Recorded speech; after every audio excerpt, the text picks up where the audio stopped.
son, we put him in, yeah, we put him in Bayfield. Third grade. Yeah, his vision's terrible, still is. They didn't want to know the sex of their last baby ahead of time. But he is a doctor, he's a pediatrician. Nicole, you ready? I'd like to call this meeting to order for the Bayfield Town Board for September 17th, 2024. Roll call, please. Trustee Nyberg. Here. Trustee Hartz. Trustee Katzos. Here. Trustee Snooks. Trustee Moreland. Here. Trustee McLaurin. Here. And Mayor Ah. Here. All rise for the pledge. Pledge allegiance to the flag of the United States of America and to the republic for which it stands, one nation, under God, indivisible, with liberty and justice for all.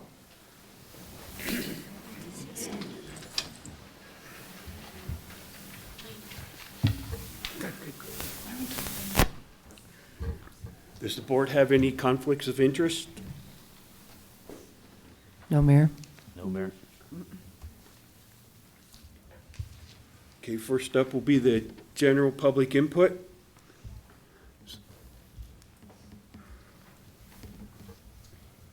Good evening. Phyllis Ludwig, 9205 County Road 521, Bayfield. I'm not in town, I can't vote, but us out-of-towners, we send our children to school here. We spend our money here, so we like to voice our opinion once in a while. Probably me more than some. I've heard the recall word going around some. Big mistake.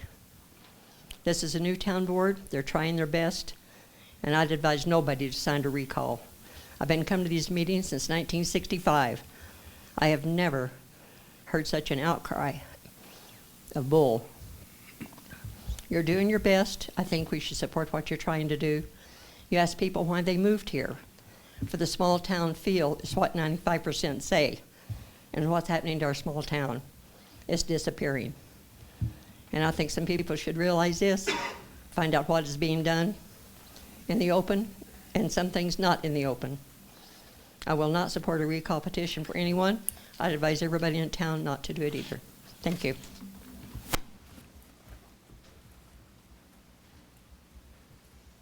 Lucy Stewart, I'm at 128 North Appaloosa. And I would like to thank Nicole, Katie, and whoever set up the on-site for the stormwater at the old Haga property. I think everybody that went learned something, and there's still a lot of issues and concerns. But I appreciate because the contractor was there, everybody was there. We had a board member there, and I really appreciated the fact that you could ask somebody and have somebody explain to us how that system is supposed to work. And guess what? We got those ponds full of water again. There was people out there checking them out this morning. I didn't stop because I didn't want to melt because it was raining really hard. But, you know, I'm glad that everybody is on board and paying attention to what's going on. And hopefully we can all come to a resolution and get it straightened out so when another project happens, or that everybody kind of has an idea. So, thank you. Thank you. Thanks, Lucy.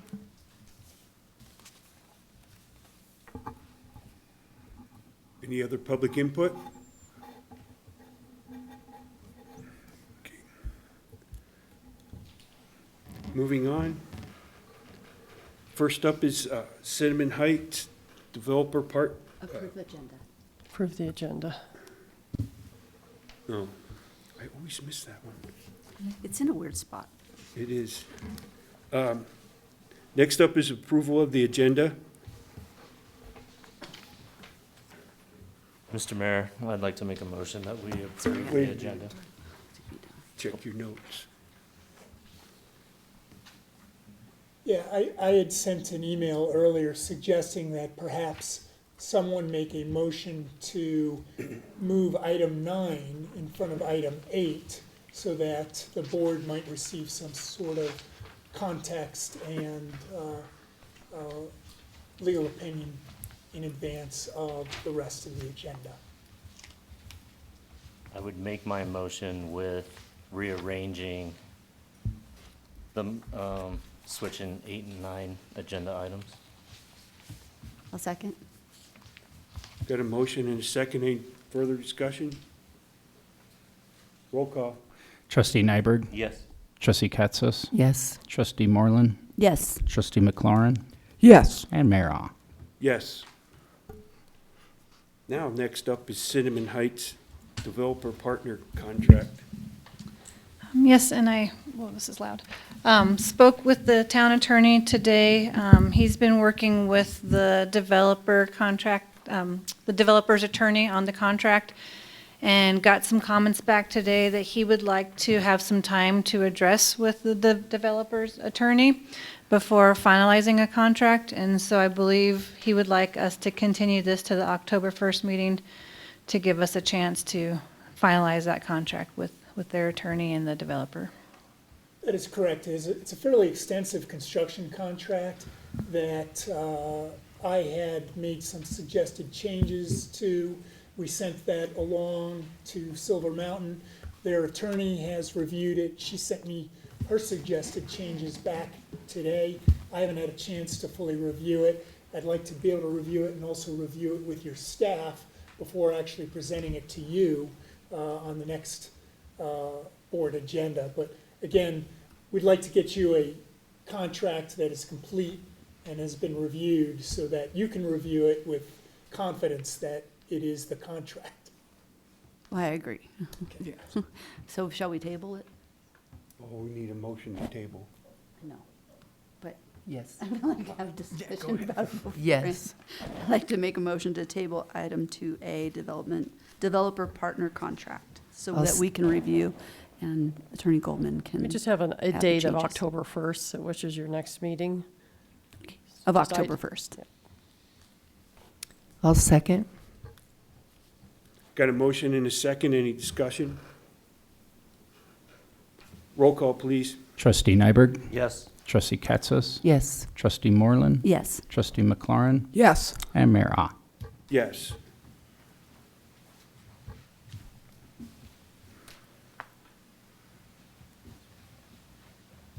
So, does that mean that we also want to table the SGM? I think that's up to you. If you want to hear them together, then we can do it on October 1st. I will be here. That's my last day, so I will be able to present those on the 1st if you want to move them both to the 1st. We are missing two. That, we want to make sure that we get this all taken care of before Nicole leaves. So is We're there, getting it close. Nicole, is there an issue of not doing that? Is it better to do them side by side? I Is it? think, like I say, it's up to the board. There's a Right. few things that, we're asking SGM to look at as part of this, and that would be to, one of them would be to help provide value engineering for the developer as they're doing the project. Where things that we can adjust in the engineering plans, save some cost, working with the developer. And then the other one is providing the civil construction engineering and construction administration, and help with grant administration as well. So, I mean, if you want to tie those together with the developer, you can. Like I said, it's your decision on that one. Okay. I would agree to table it. Yeah. I'm just worried about, like, it is her last time, and so if Yeah. we have issues or something like that, Oh, that's true. there's no time Yeah. to address them if we don't do Oh, that. I like that. Yeah, that's good thinking. I don't know, that's my thoughts. And it can't hurt to go over it, it's on the agenda. Yeah. Anybody else want to weigh in? I'm open to hearing it tonight. Okay. Open to hearing it tonight? Yeah, Okay. Tonight. Do you want to hear it tonight? Okay. we can do it. So this is a request, town's been working with SGM Engineering. They've done all the engineering for the Cinnamon Heights project. They did our Phase 1 environmental. They've done the replat that we are in the process of looking at right now. And this scope that they're proposing includes a couple things. First one, In 2006, the architectural plans were from 2006. They're the same plans that all the existing Cinnamon Heights units that are built were constructed under. Well, we got a new geotech report in 2022, and geotech reports changed, and it's showing that the foundations were not, the 2006 foundations need to be redesigned to meet the current geotech report. And so that's the first thing, is some additional funding for them to re-engineer those foundations for all the units based on the new geotech report from Troutner from January of 2022. The second one is, again, to provide that value engineering of site elements, including water, service laterals, retaining walls, retention ponds for the project. Now that we have a developer partner that's interested, working with them on possibly making some of those changes and reducing the cost. I mean, ultimately, we want to get the infrastructure in, and if we can build it for under the 2.7, that is the cost estimate, that would be great. Hopefully, we can use some of that to go to for vertical construction if we save some of that funding. And so that's the second part. You know, the state grant is only for infrastructure, but the county grant, I've been talking to the county staff, and if we do come under the 2 points, sorry, someone's coming in. If we come under the 2.7 for the infrastructure, the county grant can be utilized to help with the vertical construction as well. And so seeing just where we can do some of that with the developer that is wanting to do the project. And then the third one, like I said, was asking them to provide the structural and civil construction engineering services. So if there's any changes that, as the developers out there working on it and we need to make some changes, having them on board to be able to do that, as well as provide the construction administration. So going out there and doing the inspections for us. And also with me being gone, helping with that grant support so they can get all of the invoices and get the reimbursements with the grant and provide that support for staff. So there's 3 possible motions for this, to either approve it, deny it, or continue it with direction to staff with some additional information that you might need for the October 1st meeting, if you want to do that.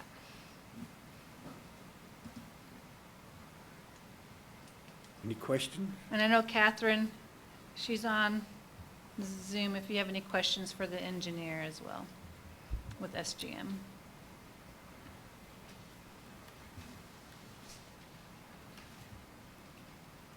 Was changing that foundation, is that going to cost us more, having to do that? To construct it? Yeah. That's a good question. Catherine, the question is, if we re-engineer those foundations, are they going to be more expensive to construct?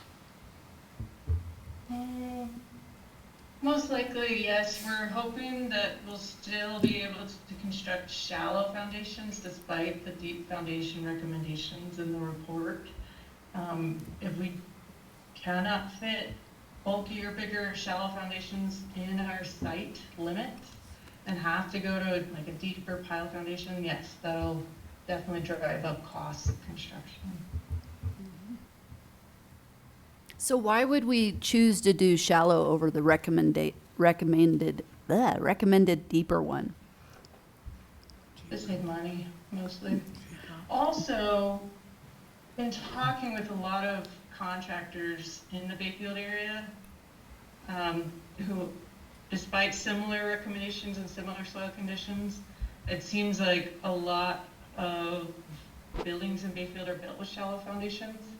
So we think Troutner is going to be willing to work with us, and that they're being a little conservative in their deep foundation recommendation.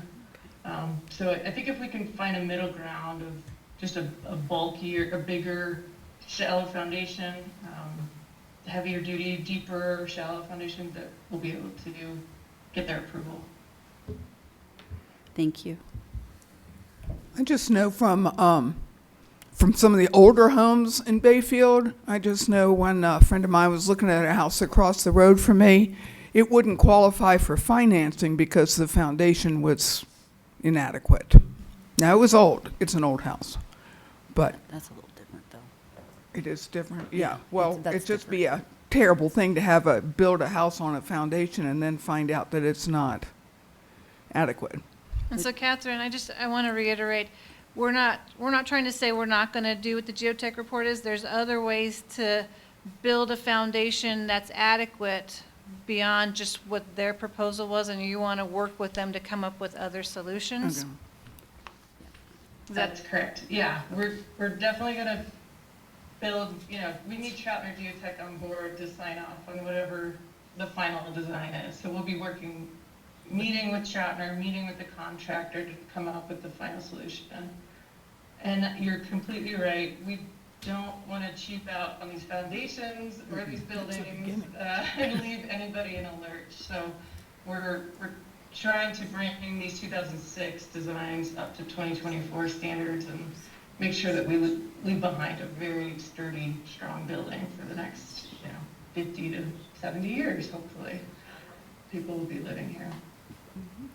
Well, that was going to be my question. What's the pros and cons between shallow and deep? I know that where there's a lot of water involved, stem walls are really important, but not sure about this. As far as, just because you can save money doesn't mean it's the right thing. So if you could maybe help me understand that a little bit better. Yeah, and that's what I was saying is it's probably the same way as saying there's more than one way to skin a cat. Right. And so the engineers will look at what are the other options Okay. with Troutner and come up with the best solution that accomplishes what Troutner wants us to do, but also maybe at a less expensive way of doing it. But yes, they still need to meet code. Yeah. Right. Yep. Obviously. Yep. What about monolithic pours?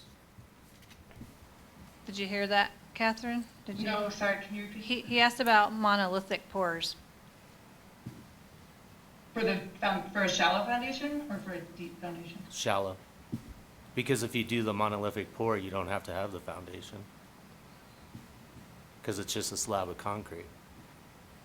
I don't think that's a good idea. Yeah, so a shallow foundation would be a slab, a monolithic pour of the slab, with just, a monolithic pour of the foundation wall around the perimeter of each building. Deep foundations are going to be more like piles driven into the ground, like 20 feet deep. And they're going to be like drilled piles, like, a series of 20 feet deep piles. Micropiles. That's expensive. Right, micropiles, yeah.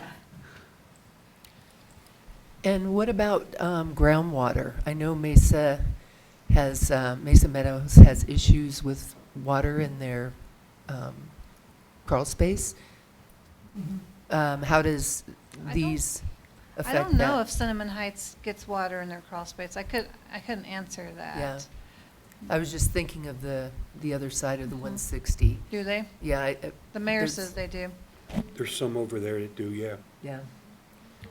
So I wonder about the foundations with that That issue. would be a statement, but- All reasons why we need engineers and Sure. and Troutner But then- Geotech to look at this for us. Gotcha. Okay. I'll I'm answer just- all those Yeah, questions. we need to making sure we're installing a drain blanket around the foundation and good waterproofing, geotextile between the concrete and the earth. Bring it up to standards when it comes to drainage away from the building and making sure we're designing this foundation in accordance with today's geotechnical report.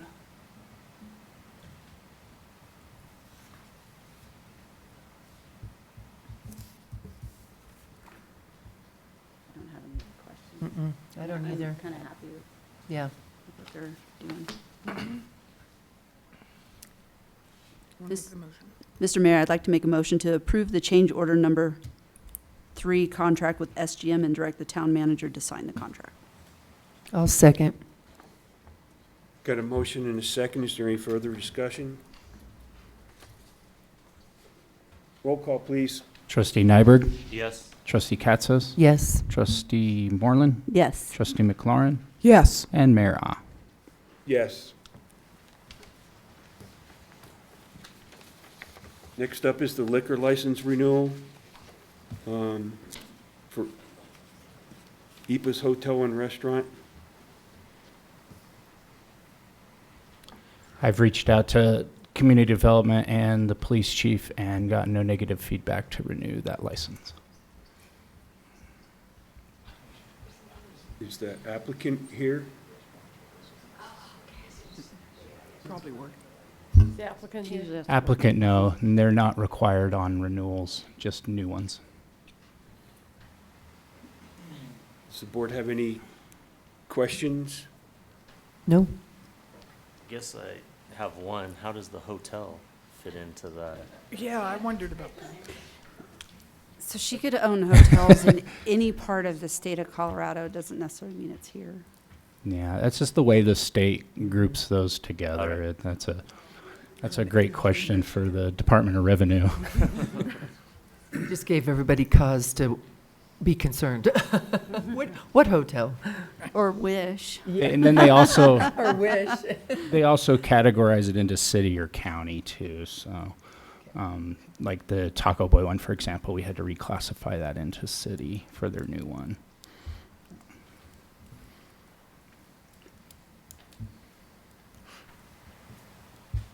It's the pleasure of the board. Approve it. I'd like to make a motion to approve the EPA's Hotel and Restaurant liquor license renewal for 2024. I'll second. Got a motion and a second. Is there any further discussion? Roll call, please. Trustee Nyberg, Yes. Trustee Katsas, Yes. Trustee Moreland, Yes. Trustee McLaurin, Yes. and Mayor Ah. Yes.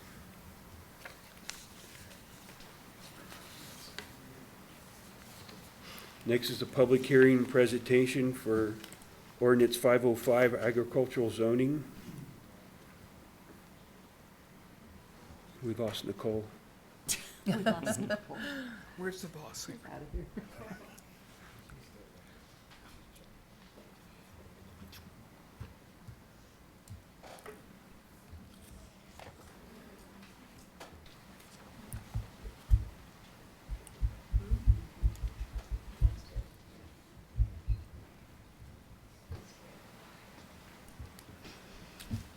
All right, I'm up again. So agriculture zoning, you all heard us kind of chatting about this the last couple of months. When the 2023 comprehensive plan was approved, there was some goals for agriculture for the first time in our plan. And one of them was to look at agriculture zoning district and the land use code. And so in May, we had a big public meeting, invited all landowners that are in the town's comprehensive plan area, but not necessarily in the town limits. We had a really good turnout. I did include a lot of the discussion for you to look at in the packet. And then from there, we created a working group. And we had probably an average about 10 people that came to our working group session, and had some good conversation about what an ag zone could look like, what it could include. And then from there, we drafted this agriculture zone district. So it does amend 2 different chapters of the land use code, articles. Article 4, which is our zoning district section, so that's where we outline what an ag zone is, what the definition is, what types of uses would be allowed in the ag zone. And then Article 6 talks about development standards, and so that's where we talked about water rights and fences and walls. And so I'm going to start there with water rights, because that was a pretty important piece of information for the agriculture property owners, is when they annex. Right now, if you annex and you want to develop and you have water rights, the town will look at those, and we'll have our engineers evaluate and determine what's needed for us to serve that development for the future. And those rights get transferred to the town, where eventually we change them from agriculture to urban water rights. If you don't have any water rights or not enough on your property, then you might have to pay an impact fee, so the town can go and get more water rights for that development as the annexation's happening. So in this case, agriculture zones would come in and stay ag, and come in and do like some unique businesses, but still stay in agriculture property, which needs water. And so putting in the code that those properties would not need to dedicate water rights, when they come in as an ag zone. Now, if they do ever want to develop in the future, then we would have to have those conversations with them before any development's approved on water rights. But if they're coming in and being ag and meeting the ag criteria in the code, then they should be able to keep that water and use it for their agriculture use. So that was the first one. And then the second one is just fences. Agriculture uses, sometimes they have the need for higher fences. Sometimes they have the need for fences to move and be able to have that flexibility. And so if we allow up to a 10-foot tall fence, right now our code's max is 6 feet, and that's because really of wind load and how you affect your adjacent neighbors. So ag properties, they don't really, their adjacent neighbors are usually ag properties, but also the wind loads, if the fence is open type, so if it's wire fence, some sort of open fence where the wind can go through, then we don't have to worry about those wind loads. Because otherwise, a tall structure like that, if it's not engineered, a strong wind can blow it over and create damage. So as long as it's an open fence, looking at allowing a taller fence for agriculture properties to keep deer out or what other things that they might need for their uses. So that's the section 6. In terms of, again, Article 4, creating that definition of what agriculture means, creating some dimensional standards, so minimum half acre if you want to do some sort of agriculture zone. So this means that it's even a lot in town that's existing could come in and ask to zone to agriculture. And so you're going to have some requirements for, you know, a quarter-acre lot, a 7,000 square foot lot, maybe not the best for agriculture. They can still have a garden in town. We still allow livestock as long as it's not creating any offensive odors or noises and a nuisance to your neighbors. You can still have that on those smaller lots, but to actually be zoned ag, you need to be a half an acre. And then also one of the things that came out of the conversation was just multi-generational housing on these ag properties. And right now our code, actually the county only allows a certain number of units, and I think it's 3 on an ag zone without subdividing it in the county.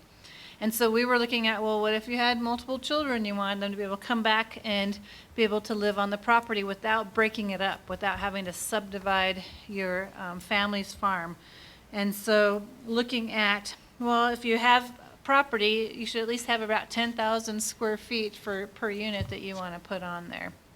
And then we also talked about, you know, if you're having 2 units, then it's probably a use by right, like in most areas in town where we allow like ADUs and second units on certain zones. But anything more than that, you start talking to the fire department, because the fire department does weigh in on multifamily.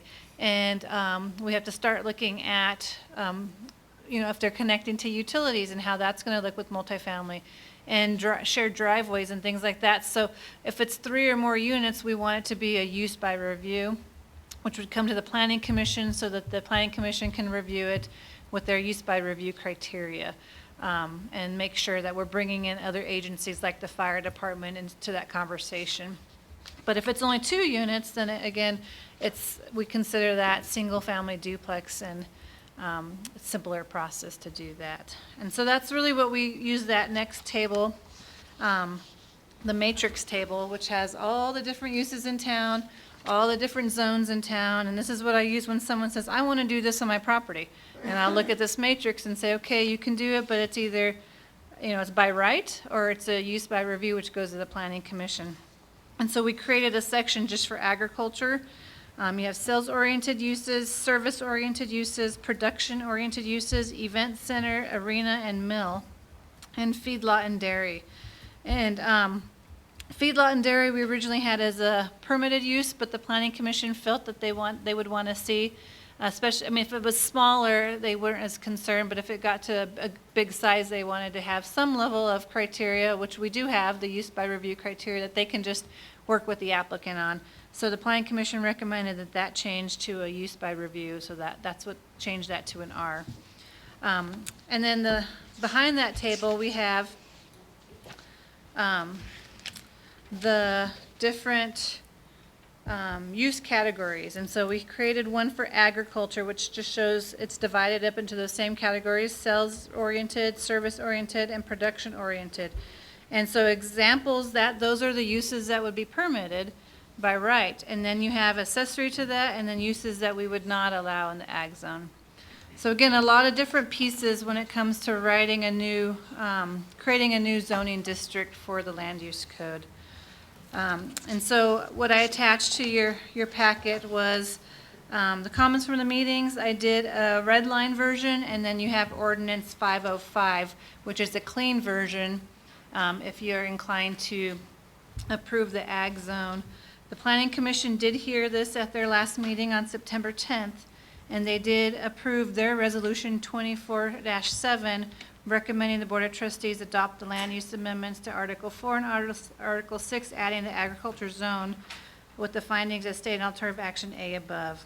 They had the one minor change to the table 441, recommending the feedlot and dairy be a use by review.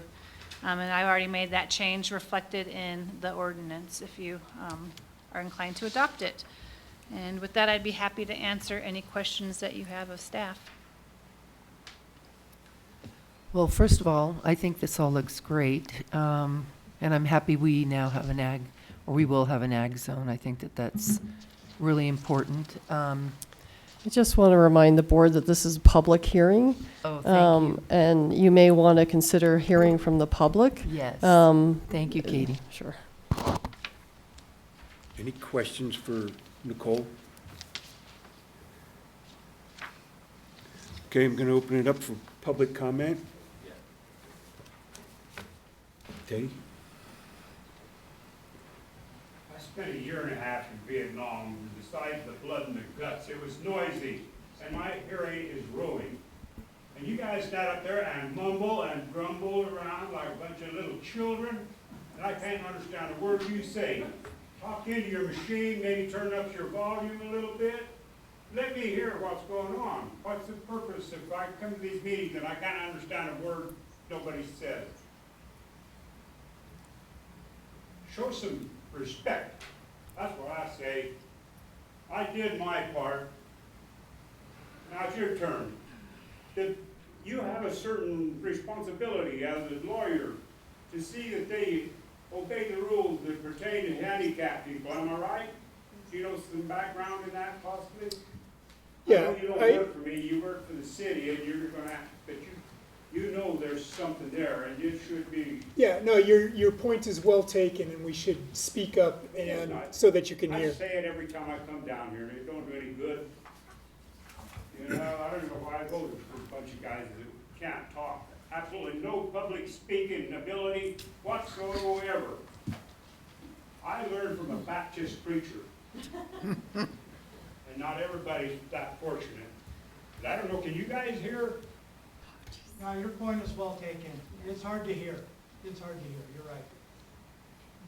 I'm sure you can hear me just fine. Run for the board. I saved lives Run with for my the board. voice. Thank you, Teddy. Hi, Marion Tone, 1495 County Road 526. Okay. And I just wanted to really thank Nicole. She did a great job pulling this together. It was a very open discussion that the people who volunteered to work on this had. She facilitated that discussion, always came prepared, and it was a very productive process. So I really want to thank you for that, and the other members of the committee that are here. It was a really interesting process. I think we learned a lot about each other's agricultural needs, and so that was very valuable. This was a really unusual and sort of creative way to address a particular issue that Bayfield faces that not every community faces, which is that you have not only all your agricultural neighbors, but you've got these in-pockets of county land within the town of Bayfield. I think it is a great idea, and I think everybody that was on the committee was really pleased with the final result. So thank you. Thank you.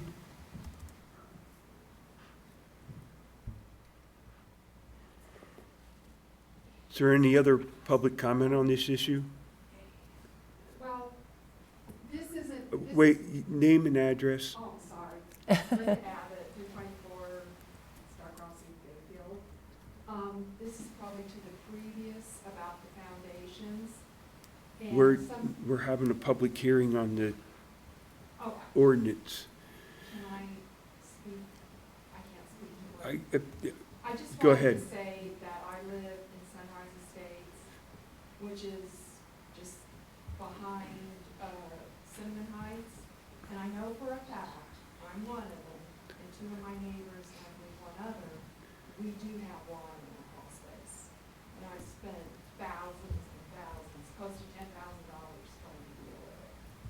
Okay, and I don't know what my other neighbors have done. So there is an issue. The last person did say it has something to do with clay, the soil's clay, it doesn't have clay. Thank I you. think if I've got it where I am, it's probably the same as some of the ones. So just a heads up. Thank you. Thank you. Any other public comment?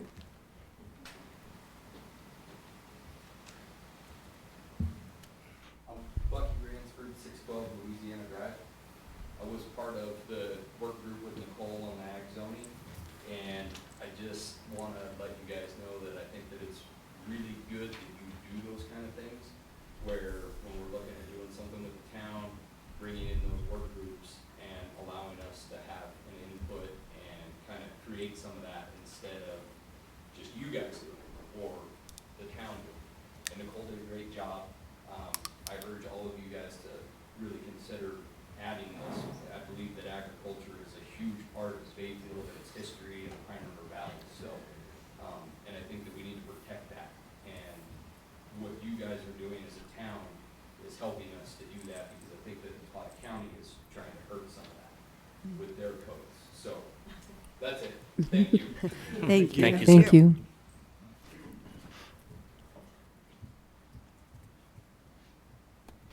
Anyone else?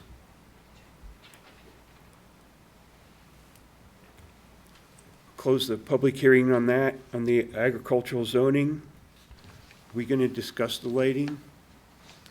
Yeah, I just wanted to give an update on the lighting. So, just so you know, because it was agendized and pulled from the agenda, so I want, or not pulled, but you didn't get an ordinance. And so I just wanted to kind of walk through that. So back in late 2023, the previous board had approved staff to apply for some free technical assistance to look at if Bayfield should become a dark sky community.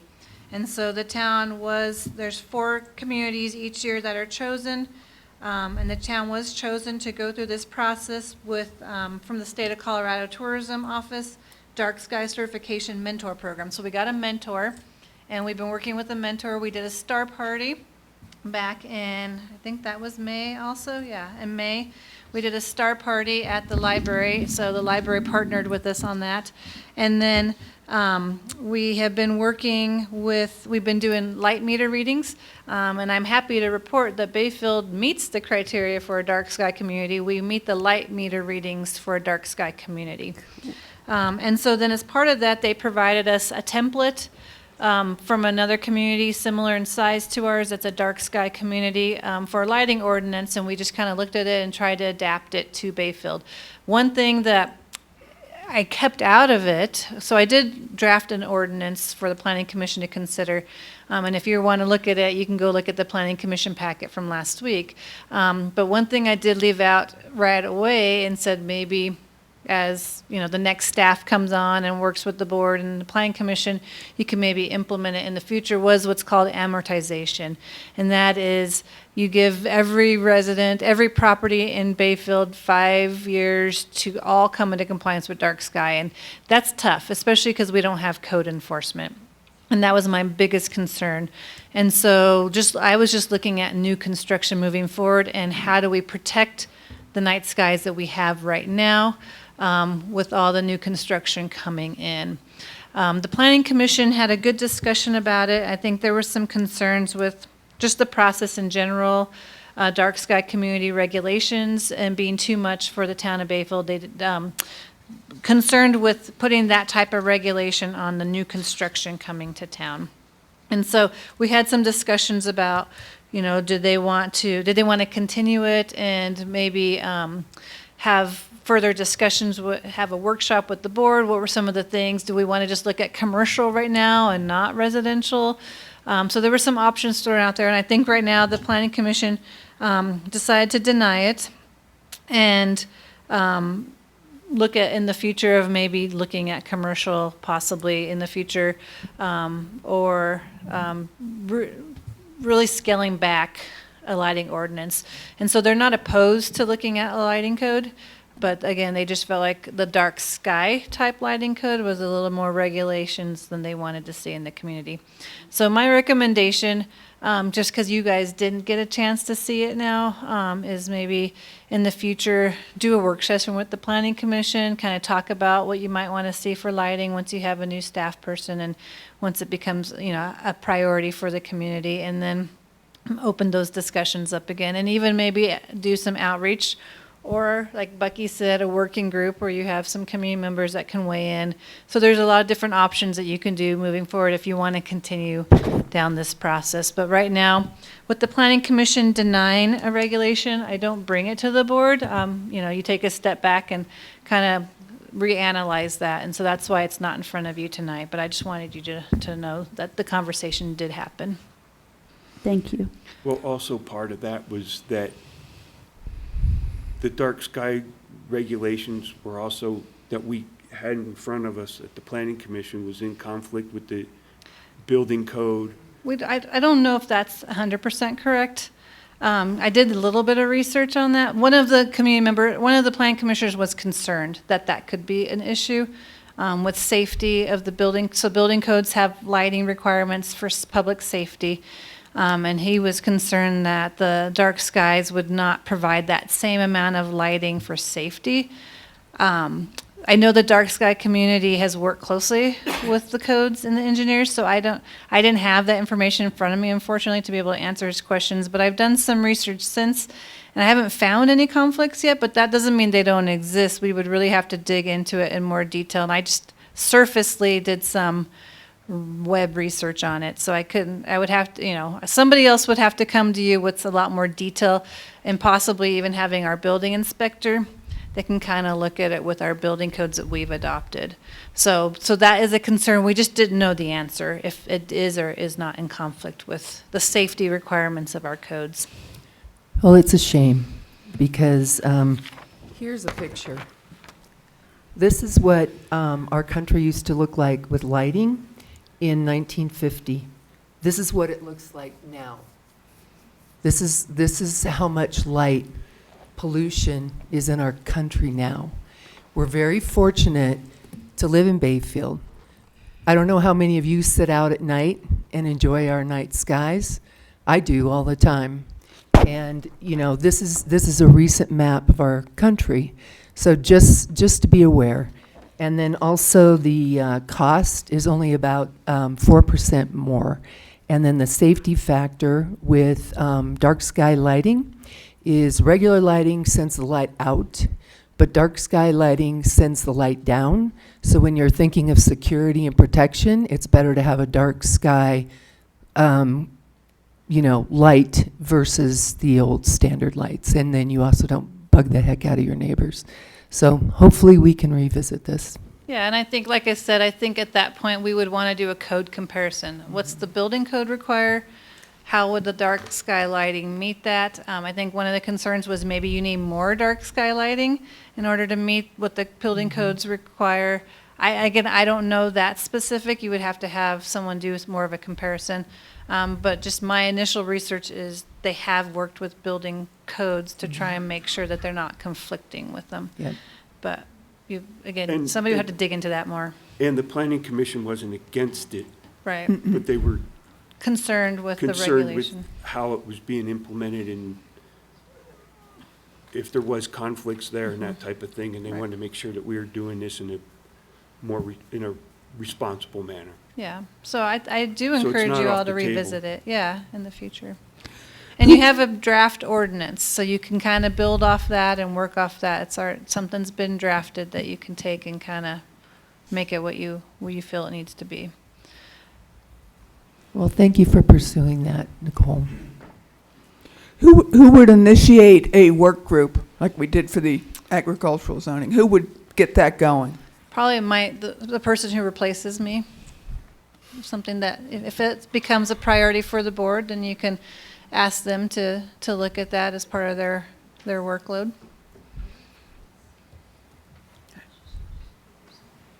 Any other questions for Nicole? No. No, Yes. thank you. It isn't a public hearing, so is there any questions from the public? I'd like to say something.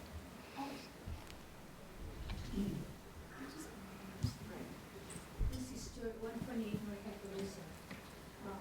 I know there's something to this nice side, but since my neighbors came in and they put nice lights up that we could see everything, we have not had our poles stolen from our area, and we haven't had people breaking into the course in our old subdivision in Appaloosa and Coney. We used to have a lot of issues, and also a lot of break-ins into that pawn shop. And since they redid the lights, we have not, it's pretty bright in there, but we have not had all the junk that used to was happening in our neighborhood. And for that reason, I like my lights, and I like that the pawn shop has put up new lights and my neighbors have. So,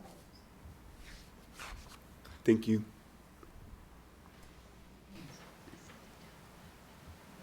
Any other public comment?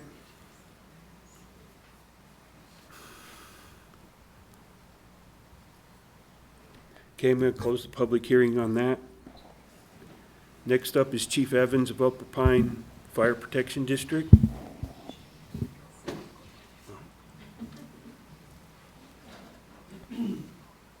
Is it on? It won't stay up, just so you- Sure doesn't seem like it to me. Just take it out of the holder. We can trade it. Here, use this. This one's much louder. How's that, Teddy? Better? Okay. All right.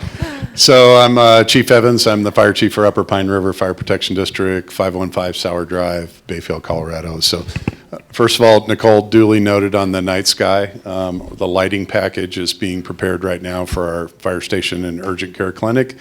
And I'll make sure that I relay to our architects that we want a dark sky building. So I want to introduce Paul Valdez, who's our wildland coordinator.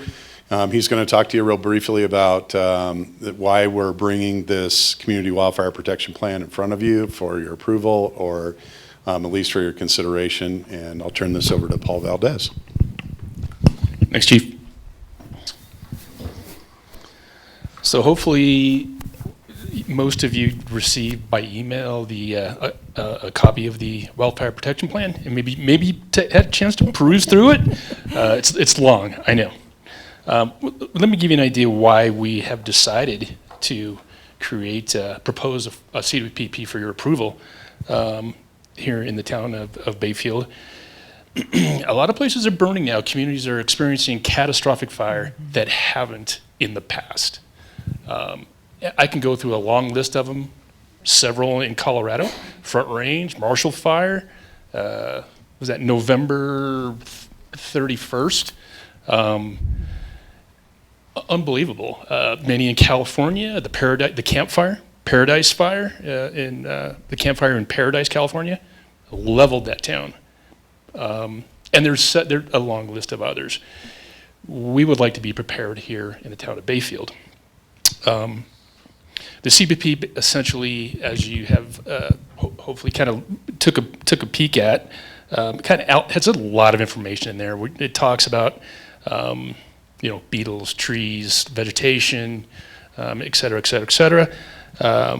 I think what's really important, it's all important, but what I want to focus on, at least for this purpose, is that we want to reduce the fire risk to the town of Bayfield. And we do that one of the ways we do that is by fuels reduction. We had a fire last summer in the Little Pine River Park. and you guys know what I'm talking about, right? Right across from Max old RV park, right? We had a fire in there. And I don't know if any of you have kind of cruised through there lately. But yeah, there's a lot of dead and down, a lot of dead down fuel, standing dead. It's choked in there. Could it be a potential risk for big fire? Yeah, I think it could. It could, under the right conditions. So the CWP, the Community Wildfire Protection Plan, focuses on some of those areas that we would like to address. The CWPP will open the door for state and federal funding, grant funding, which I'm sure that's attractive to all of us to help pay for some of the mitigation.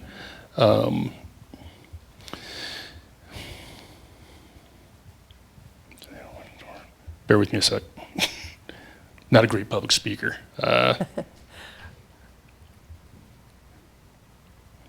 So yeah, the plan identifies some potential risk reduction and mitigation projects, potential values at risk, which I think I've mentioned some of those. We certainly want to protect residents, commercial properties, and infrastructure. So essentially, the CWPP, it's a roadmap.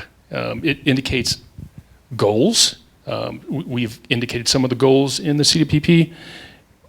And that can be amended. We haven't got all the signatures in the CWP yet. It requires approval from the Colorado State Forest Service, you folks, of course, Chief Evans, Columbine Ranger District.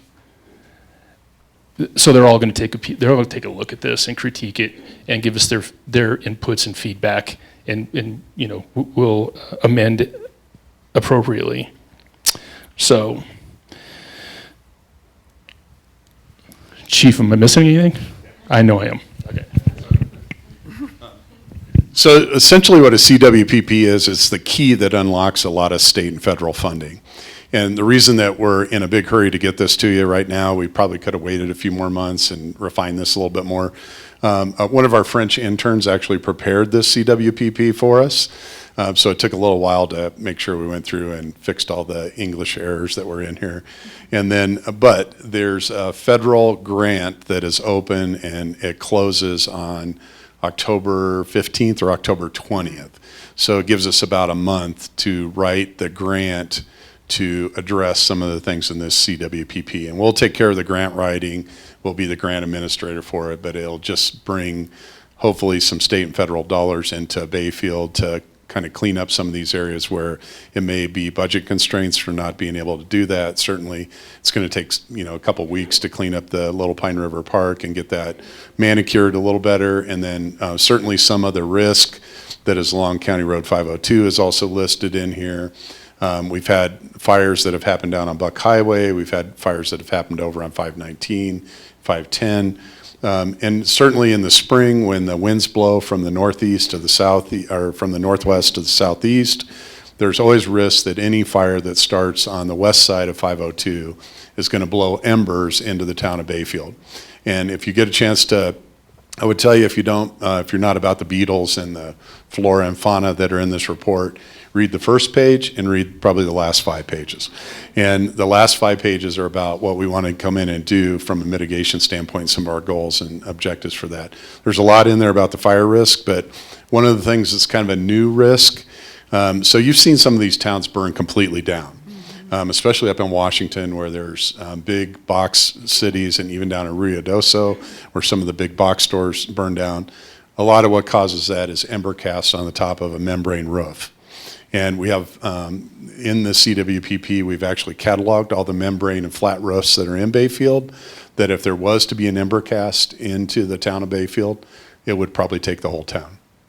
So this is all part of the CWPP, is potentially putting together what we call a CERT team, a community emergency response team that could potentially put some sprinklers up on these flat roofs. They're designed for water anyway, and prevent an ember from landing, say, on the True Value and burning it down, because once an ember gets onto that membrane roof, it's above the sprinkler system. If nobody's up there to stomp it out, it's going to catch all that plastic and tar on fire, and then it collapses the sprinkler system when the roof assembly goes. So we've cataloged all those and made those assessments as part of this CWPP. So again, what we're asking you for is kind of to hopefully fast track this and read this, so that we can get a signature from either the mayor or from the town manager, and then we can move this on to the other people that require signatures for it. And then once we turn in the grant on October 15th, we can say that you've checked the box for the CWPP. Makes the grant more competitive. Matter of fact, I don't know very many of these grants that have not gotten approved without an existing CWPP in place. So we're happy to answer any questions for you. So I'd just like to verify that I received this, looks like Monday evening, and I just forwarded it to the board, so they haven't seen it. Okay. Yeah, it's And there's no it's signature for anybody from the town of Bayfield. okay. Yeah, and we've got a month to get this through, or for you guys to peruse it and take a look at it. So if you can get a chance to read through it, I think it's what, 30 pages. So, but like I said, if you want the Reader's Digest version, read the introduction and probably the last 5 or 6 pages of it. So unless you're curious about the fire risk or you love the beetle issue and the flora and fauna issue here. So. Any questions from the board? I do have one question. Is this grant require matching funds? Or is it No, that's the straight? great thing about these grants is they're Nice. all 100%. They That's don't awesome. require any matching funds. And there are some grants that are state grants that do require like a 20% match or sometimes a 50-50 match. But we usually include that as our staff and our workers' comp charges and the rental of our equipment or the timing of our equipment on the grants. So.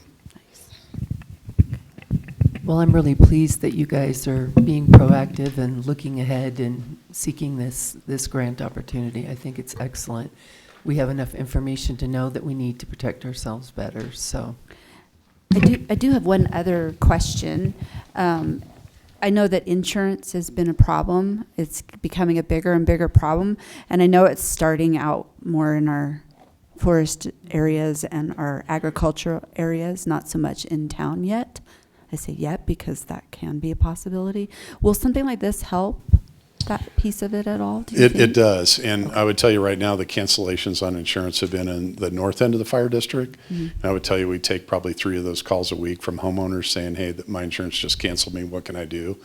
And a lot of it, I would tell you that somebody in Timberdale just got canceled for being 0.2 miles outside of a 5-mile radius for one of our fire stations.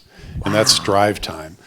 Timberdale as a subdivision is well within our response limits, but because this person has a house that's kind of all the way tucked back in the back of Timberdale and has this curvy driveway that goes all the way up, it added a 0.2 miles onto the thing. And he'd been with that same insurance company for 15 years. That's and crazy. they canceled him. We have traditionally referred people to State Farm because they've written almost everybody, and this year we got notice from State Farm that they're not writing everybody now. Mm-hmm. So we just came from an insurance meeting, or I did, over with Durango Fire. All of us are going through, are scheduled to be reviewed on what's called our insurance service rating, our ISO rating. Right now, Upper Pine's a 3-4.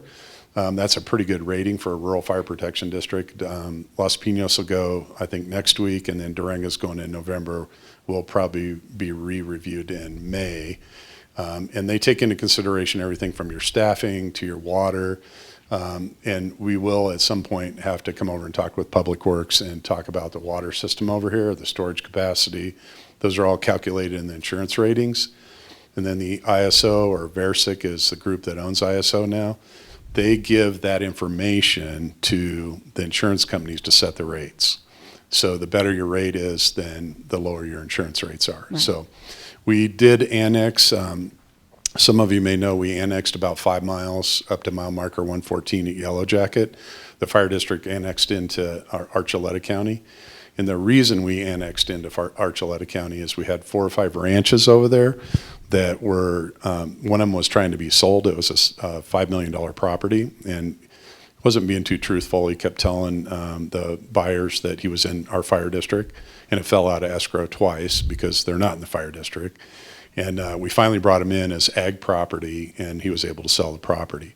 So he was an ISO 10 on the other side of the Archuleta County line, but if it's within 5 miles of a fire station, which our fire station in Deer Valley goes up to mile marker 114 at the 5-mile mark. So everybody that came in suddenly was able to get insurance at about half the price that they were getting Wow. on the Archuleta County side. So Have you heard of any talks or anything like that about the government coming up with some solutions for this? I mean, I know I'm probably opening a can of worms, geez, but I'm from the I'm government. just I'm here to curious. help you. Is that what you're saying? I just wondered. No, it's so there's been some things kicked around about what's going on with like a federal flood insurance program. But I think honestly, it's just too costly at this point to go into something exactly like federal flood insurance. But I think there's other things that are happening. There's been a lot of cancellations on the Front Range. State Farm pulled completely out of the state of California on property insurance. So it could be a problem in the future. And I think this is something, it's a much bigger discussion for another day on building codes, to be able to build stuff with metal roofs or Class A shingle or hardy board or Trex on your deck instead of wood. These are all things that make your house a lot more fire resistive and makes our job easier on us. But you know, if Columbine's in the district, we have their backup. But you know, every day there's only 8 firefighters on duty from here to the top of Iceto. So we've been, knock on wood, pretty lucky to get everything knocked down in the meantime, and certainly had really great response from our mutual aid partners in Los Pinos, the Columbine Ranger District, and the BLM. Well, we appreciate the work that you've been doing to try to mitigate it. Yeah, thank you. So, any other questions? So my assumption is that this should come back to the board for your approval once you had a chance to review the document. Okay, thank you. Thank you. Thank you.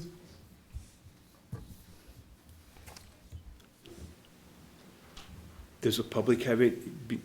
We're still in public hearing. Does the public have any questions for the chief or comments? You know, I don't have a question, but I think we all appreciate what Upper Pine does for this community and the people in it. And I want to congratulate them on their 50th anniversary this year. So congratulations.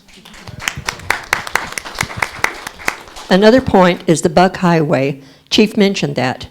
But as you drive down the Buck Highway, you see the deadfall and all those trees.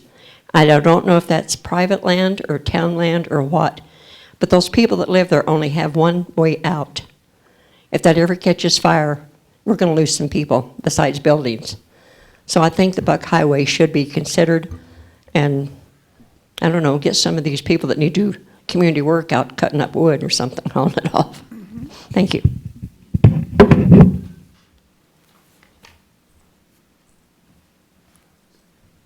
Any other public comment? Okay, I'll close the public comment on that. We'll move on to minutes and department reports. First up is the September 3rd and September 12th work session attendance. Oh. I guess September 3rd first.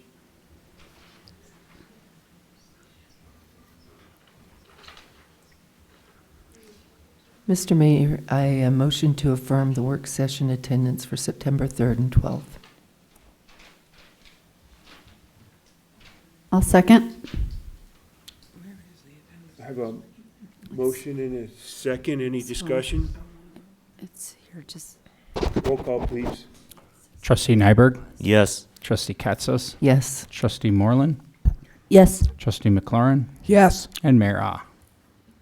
Well, I was at the 12th, and I'll approve that, but I wasn't at the 3rd, so I'll abstain from that one. I don't know how you want to do that, but Well, actually, you can affirm the motion since you weren't there, what we're doing is approving the status of those who were present. So the fact that you weren't is, thank you for that confirmation, but you can also affirm the motion. Okay. Yay.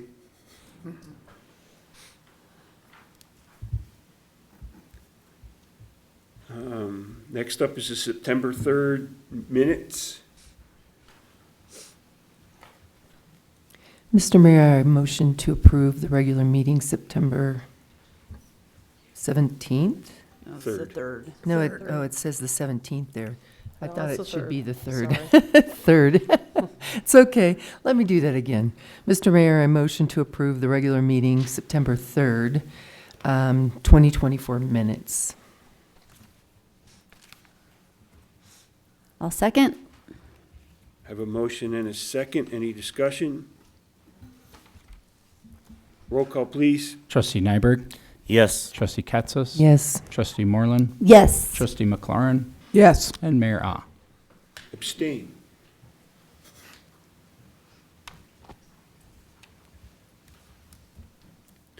Next is Public Works Director, Department Reports. Good evening, Mr. Mayor, trustees. I did prepare a report for you guys that's in your packet. There's a couple things to go over. We did see the one-call tickets go down to 56 in August, which was upwards of 112, I think, in July, so that's kind of nice. When we get up over 100 locate requests, it takes 2 guys pretty much full-time to complete those. The 25th, we did lose internet at the water plant for probably about 6 hours. And typically, with the SCADA, we could monitor tank levels. So we did have 2 guys in on the weekends manually monitoring tank levels to make sure we could start and stop the plant so we get internet back on. The big things that went in August, chip seal projects completed. That went actually really smooth. We didn't impact any school or bus routes, and it looks to be striped and complete. I was able to provide the production graphs. Took a little bit of doing, but those were in your packet again this month. Sorry for missing those last month. And we did have a new hire start today, Mr. Jake Yost. So Great. if he's back tomorrow, I think we're doing okay. Yay. Be happy to answer any questions if you guys have any questions. No questions from me. Thank you.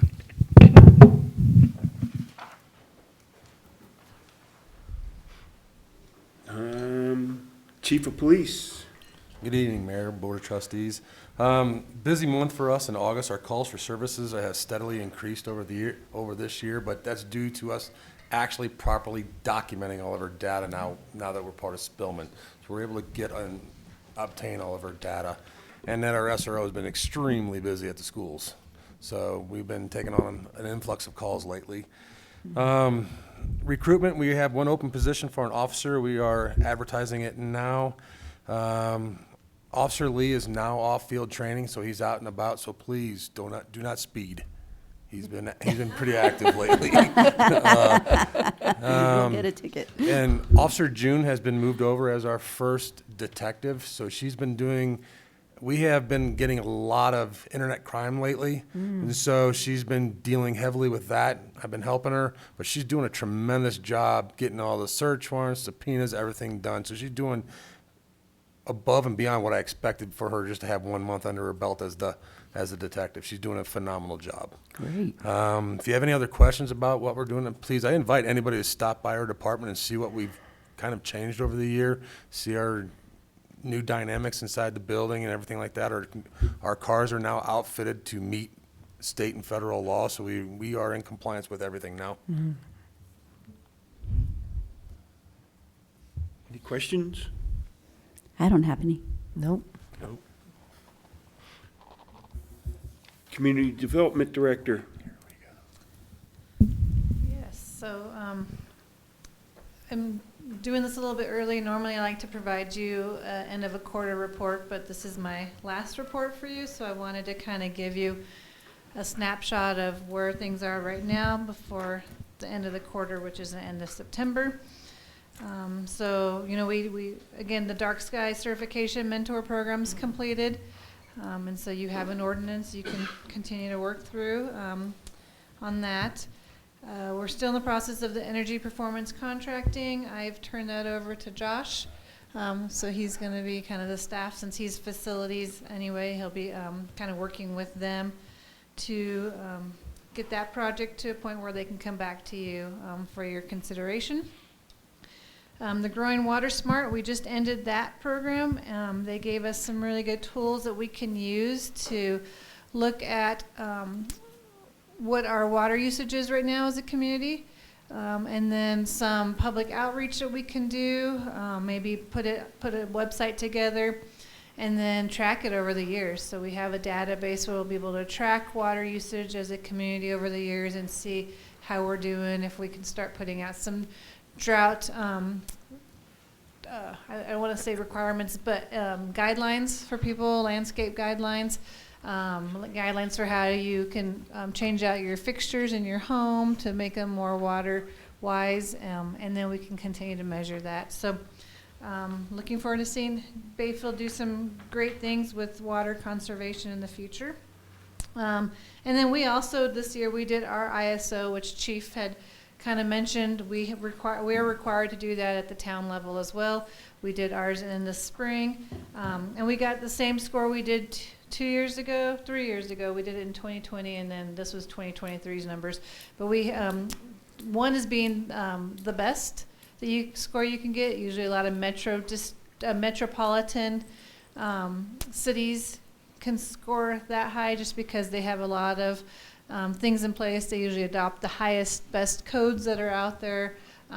So Bayfield, we got a 7 for residential and a 6 for commercial. And so this is based on our building codes as well as our staff. You know, we don't have a full-time building inspector, so we do get penalized a little bit for that. We do have contract. And so, but that, again, we got the same score that we did back in 2020. And what that does is it does affect insurance in the community. And so we want to always make sure. That's why I encourage you to continue to look at the codes. I never like to adopt the most recent code. I like to let other communities do that and kind of figure out where amendments need to be made. But maybe 2 years after a code comes in, looking at continuing to adopt those building codes, because that will affect your community's insurance ratings and therefore the rates that they can get for insurance in town. So highly encourage you to continue to look at that. Grant funding projects, we've wrapped up the East Mill grant fund. Sidewalks, Cinnamon Heights, we're still working on that one right now and hopefully can resolve that and get the developer going this right before I leave. Highway 160, this one, I just actually did the reimbursement request today because we got the final invoice for that. At a previous meeting, CDOT, Bridget, who I work with at CDOT, suggested that I ask the board to consider asking Trustee Nyberg to request that we roll whatever funding we have left, which is about $15,000, to the Highway 160 intersection project. Excuse me. And we just got word this week that she took that up the ladder and they said we could not do that. So we would have to reapply. So I won't be drafting that memo for Trustee Nyberg because we're not allowed to do that rollover. Bummer. But encourage the town to continue to look at grant funding for that project. The Bayfield East intersection project. So again, we've started this process with CDOT. What I'm trying to wrap up with SEH is to get the access permit resubmitted, and we got a new traffic study and get that submitted to CDOT. So at least we get that process going. But CDOT's the one who's going to be helping us with that $1.57 million. We do need another $1.5 million for that signal. It's coming in about $3 million right now for the engineering cost estimate. If there's some developers that can possibly help provide some of that, or looking at other grant funding, but we are still short for that intersection project. Pine River Commons, they've received $3.1 million in grants, $2 million of which the town applied for, And we were told we should have a contract before I leave for them to be able to start using that funding, grant funding. The Bayfield Center is currently limping along, but we do have some grant funding for that project as well. So $776,000 federal and $248,000 multimodal, so MMOF funding. So those are just kind of the grants that are out there right now. For the first 3 quarters of 2024, not quite, because this was right before the end of September, but it's just some of the projects. I'm not going to go through all of these, but just so you can see some of the projects that have come in that I've worked on this year. And then the building permits, so where we're at, we've had a total of 49 permits submitted. We have 7 pending right now. We've issued 41 of those, and actually the math is off. So I think we've issued 42 of those.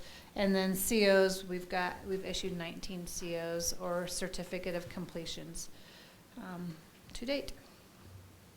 I'm happy to answer any questions. This was excellent work, Nicole. Especially the grant funding is amazing. Thank you. Any other questions? HR?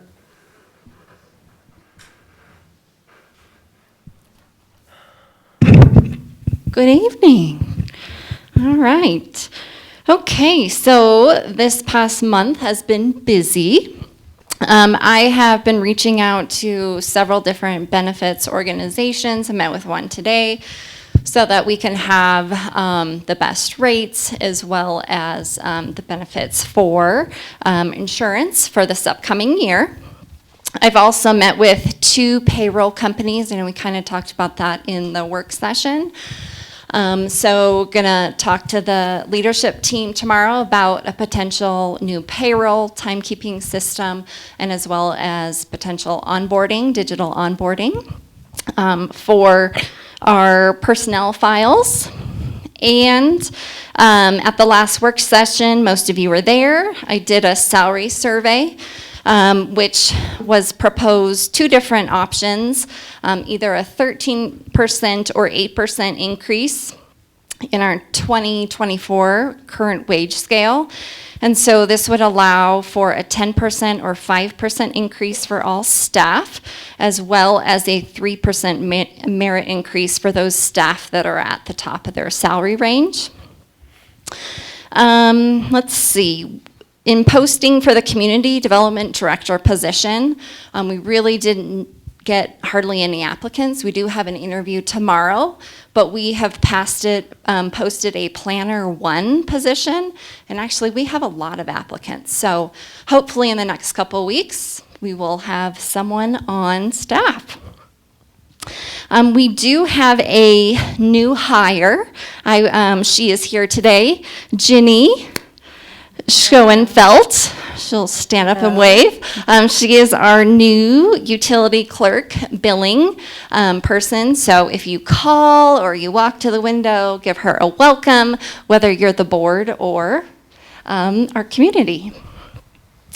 I'm also working with Josh on CIRSA trainings for staff and coming up with a plan. So we're also going to talk to the leadership team tomorrow about that plan moving forward to make sure we have all of the credit discounts we can for our insurance there. Any questions? I do have one question. Okay, So sure. when we talked about the 5 and 10% and the 3% merit increase, Yes. the 5 and 10% was for cost of living, and then the 3% was merit. But I didn't realize that it was for the top of the salary range. Can you maybe go into a little more depth what you mean by that? Sure. So the 3% merit increase would be for all staff. So if they have a performance evaluation, they do a great job, all of them have that 3% increase that they can get. The issue is that with the staff that are at the top of their salary range, if we give them that 10% or 5% boost and they're at the top of their salary, if they get a merit increase, they can't get it because of our current range. So this will allow all staff to have that 3%, but it really helps out those staff that are at the top of their salary range, if that makes sense. It does. Okay. It does. Thank you. Perfect. Any other questions? Nope. All right, thank you. Thank you.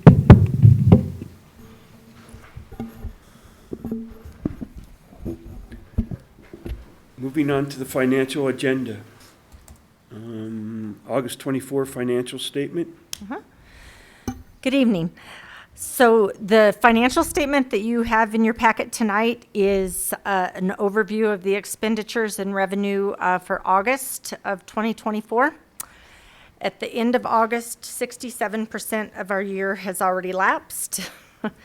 I'm not sure where that went. In the general fund, we've received our county and city sales tax for the month of June, as well as a small portion of the late property taxes, oil and gas royalties, our share of the motor vehicle tax collected by the county. We have also received our annual share of severance tax and federal mineral leasing funds, and we had discussed those in the workshop the other night, and those were considerably less than what we had anticipated.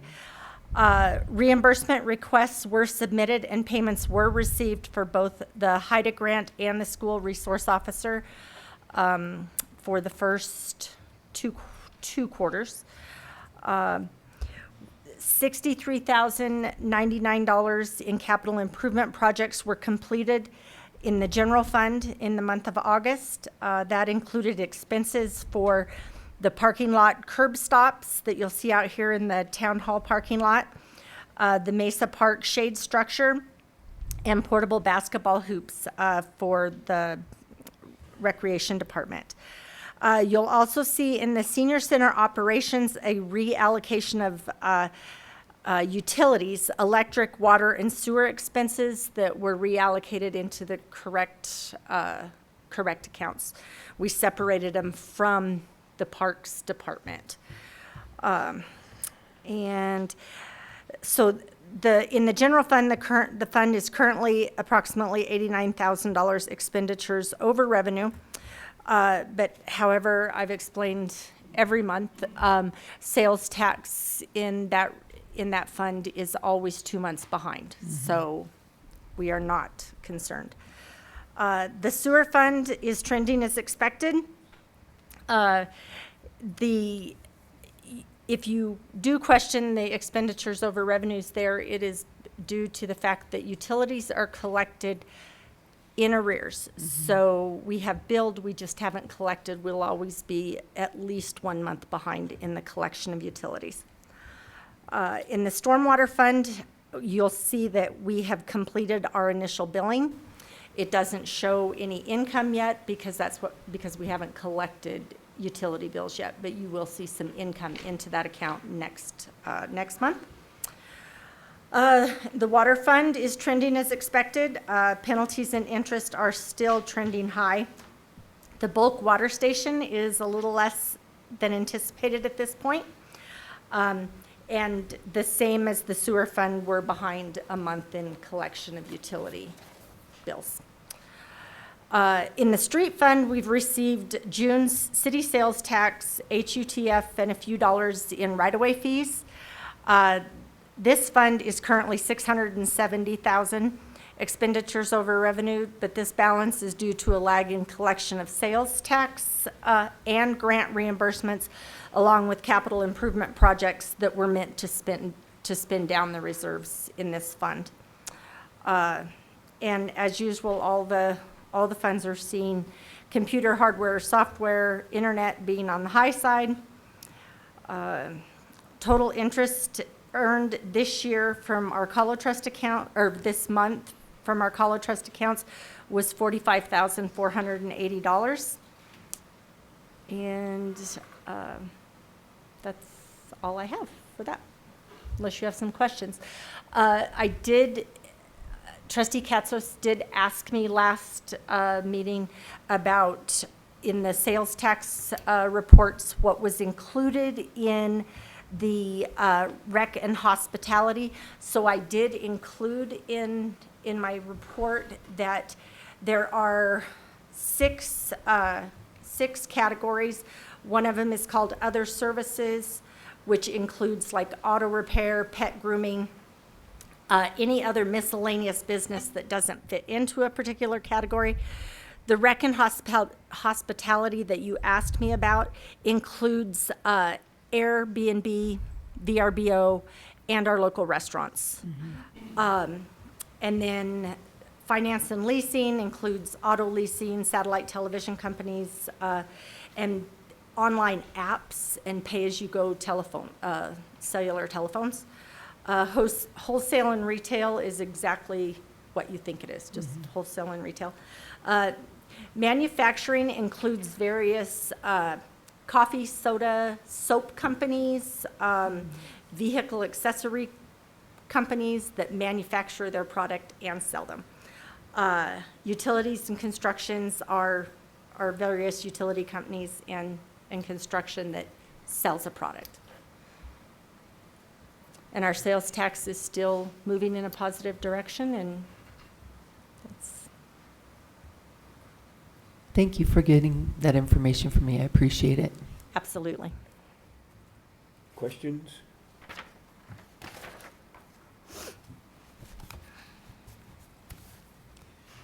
I'd like to make a motion to approve the August 2024 financial statements. I'll second. Got a motion and a second. Any discussion?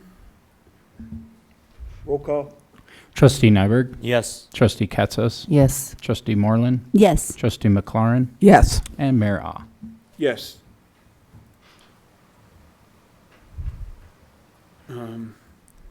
Sounds like you covered sales tax already.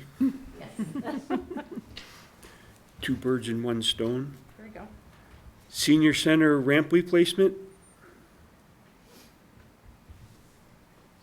Yeah, so we did, Josh Kellinger basically provided a memo regarding the senior center ramp bids. We were kind of struggling to get any bids for this ramp replacement. But the one thing that he finally did get one from Snooks Concrete for $16,500. The lowest bid was $15,555 from S&S Construction. But Josh feels that possibly what Snooks is considering about replacement probably would be the better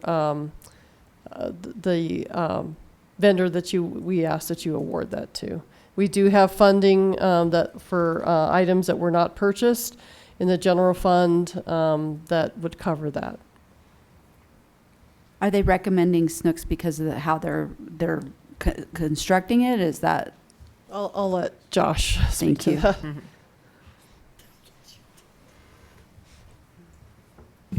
I'm recommending Snooks Construction to do the replacement of the ADA ramps because he's done to remove all three ramps and redesign it to where we're not losing any parking spaces and we're gaining a couple more there.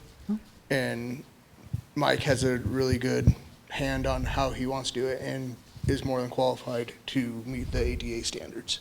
And the other organization, we would lose some potential, or we would not gain the extra?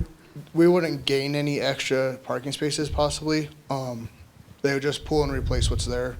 And with a redesign of the sidewalks and bringing it to a lower grade, Snooks was more than willing to meet those recommendations. Gotcha. Thank you.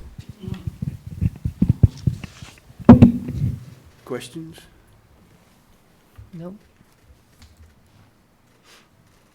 And we have funds for that one, Katie, for the Snooks? Yes.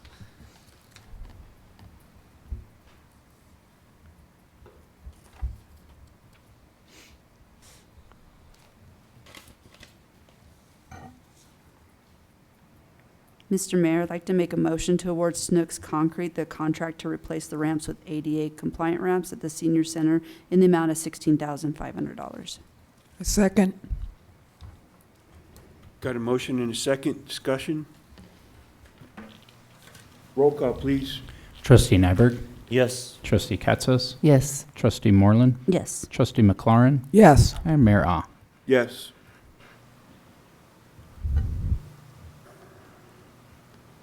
Wastewater plant coagulant, It's a water plant coagulant. water plant coagulant. Yeah, so this is an annual chemical purchase. We've been buying bulk coagulant for water treatment. We just felt it appropriate, being with the purchasing policy, over $10,000, that should come to the board for approval. You know my question. Yeah. What does it do? Is it in the budget? Yeah, it's in the budget, and we do it annually. Actually, the shipping's cheaper this year, which is weird. Oh, that is weird. So, yeah, I think last year it was $28,000 with shipping, and so it's about $4,000 cheaper. I don't know if fuel's less or what, but Yeah. anyway, just. We'll take it. Yeah. And no, Thank I you. didn't have to ask what it was. Any other questions? Mr. Mayor, I'd like to make a motion to approve $24,165.15 for the annual purchase of 2,500 gallons of EC-309. And I'll second. Got a motion and a second. Any discussion? Roll call. Trustee Nyberg, Yes. Trustee Katsas, Yes. Trustee Moreland, Yes. Trustee McLaurin, Yes. and Mayor Ah. Yes. Exiting ClearGov when the term expires. Yeah, so the town has purchased ClearGov. It was supposed to be a kind of visually public-friendly type of budget and financials system. I think we've had everybody that's been down in Dustin's office and Kathy's office and probably in town hall trying to work on that. It just seems, it's we've just come down to the point they want all of these accounts like we don't have enterprise funds and special funds. And I mean, they call themselves Gov, so I don't understand why they don't understand government in the state of Colorado. We've been working with other entities, Cortez probably more than anybody, and they're having the same difficulty getting ClearGov to understand that we have these different funds, different codes. And I don't know if Dustin or Kathy would like to add anything to that, but I think we've come to the time that it's time to terminate it. I would like to request our money back, and if they give our money back, then we can terminate earlier. So I think ClearGov would work great if we use ClearGov as our budgeting software. We don't even have the option of like changing a fund name. They have a breakdown in there for me. I have a tennis program. I don't have a tennis program, and I've tried to give me editing capability to edit the funds' names, get the graphs out, things like that. And it doesn't work with Cassell, basically. And a lot of the other municipalities have echoed that as well. Kristen has sat in on multiple calls all the way up the chain with ClearGov, and they still can't seem to get the funds named properly and allocated properly. And the last thing you want to put out is false financial statements like that. So Either that or buy a tennis court or build one. give me a tennis program. If it's pickleball, that might be negotiable. We've heard a lot about ClearGov, and it sounds like it's just been an absolute bear for you guys. So I don't have any issue. I mean, I've seen 3 really talented people try to work on it, and Yeah. we just cannot seem to get past the naming of the funds even, Yeah. much less allocating the right dollar amounts to them. That to me seems like something very basic, just to Right. be able to edit the name of the fund. I mean, yeah. Yep. You'd have been better off with the Excel. Or Google Graph Maker. Yeah, something like that. So, are you looking for a motion? I am looking for a motion because the Board of Trustees has been somewhat involved in looking at that ClearGov, and because we want to make sure that we have the authority by the board to discontinue or terminate that. I would like to hopefully find something that is a little more user-friendly for, the general public to understand it, but yeah, I don't see any reason why we shouldn't. Yeah. Especially if you can get a refund. Mr. Mayor, I'd like a motion to exit ClearGov just prior to the expiration unless we can get a refund or exit sooner. I'll second. Got a motion and a second. Any further discussion or questions? Roll call, please. Trustee Nyberg? Yes. Trustee Katsas? Yes. Trustee Moreland? Yes. Trustee McLaurin? Yes. And Mayor Ah. Yes.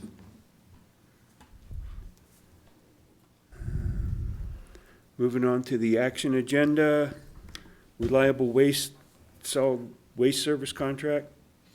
Yes, so Aaron, I believe, is still here. Yep. Town Attorney Goldman has reviewed this. Aaron has provided his comments. We made a couple minor adjustments before it was sent to Town Attorney Goldman. And the Board of Trustees did award reliable waste service, the contract on August 6th. There are some things that reliable waste does not provide, including roll-off and wastewater treatment sludge removal. So we would probably negotiate with the remaining bidders for that service. So the contract is before you.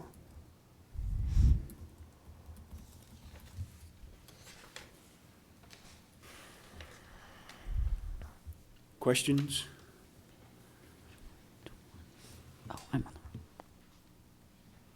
Comments? Do we have any sense of what it's going to cost us to get another contractor to do the two things that they don't do? Most of these are in an enterprise fund. Okay. So, and then there's also, like I said, I think we still have 3 remaining vendors that we can go out to and try to negotiate with them for some of Okay. these roll-off services at this time. And we can actually ask them to bid it, competitively as well. Got it. And this is necessity, the roll-off water sludge, no ifs, ands, or buts. For the wastewater plant, it's a necessity. Yeah, okay. Well, we definitely want to get bids.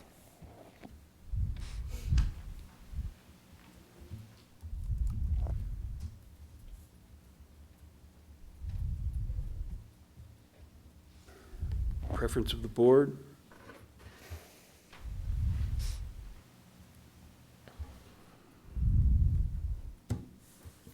Mr. Mayor, I'd like to make a motion to authorize you to execute the contract for reliable waste services.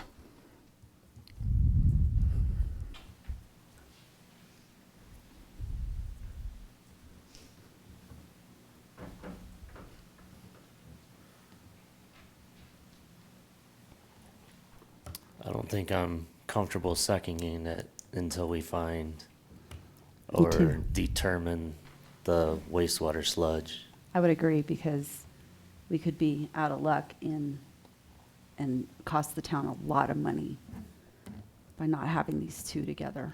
That's why I voted no initially for this organization. So you want to table it until we can find the other bidders for the wastewater or for the sludge? I'd be comfortable with that, but then I hate seeing having 2 providers to do one service. That's just my opinion, but I think we definitely need the other bids if we're going to move forward with I would agree. reliable. So is the current garbage system, are they willing to work with us while we Oh, get yes. some more bids? Okay. Sorry to not have an answer for you tonight. I mean, I am gonna have to spend a lot of money to do this. And there's a little bit of a timeline there in terms of financing and getting the carts ordered. So I understand the concerns. I'm not trying to minimize those, but if we keep pushing this, I'm gonna get really tight. And I definitely don't wanna have like an interruption in service where we're getting carts out to people on January 1st and it's a whole fiasco. I wanna get ahead of this and there's gonna be some time required for that. I would think that our current garbage provider would help work through some of that, I would think. Yeah, and the other, I do have other contacts. In addition to the bidders, there were 4 bidders total. There are some other bidders that can do roll-off and the sludge removal as well. Having,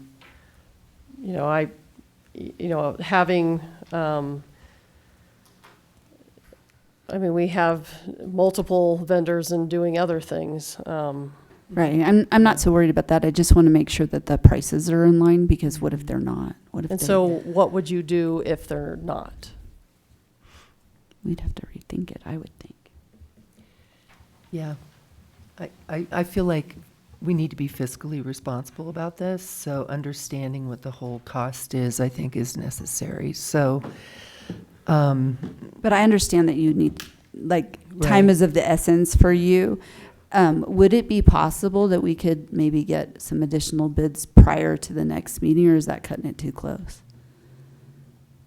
So that we had it Bids for, from the Whole package. no, not the whole package, for the things that we sludge don't have, the removal. sludge Yeah. removal. Yeah. Roll-offs. yep.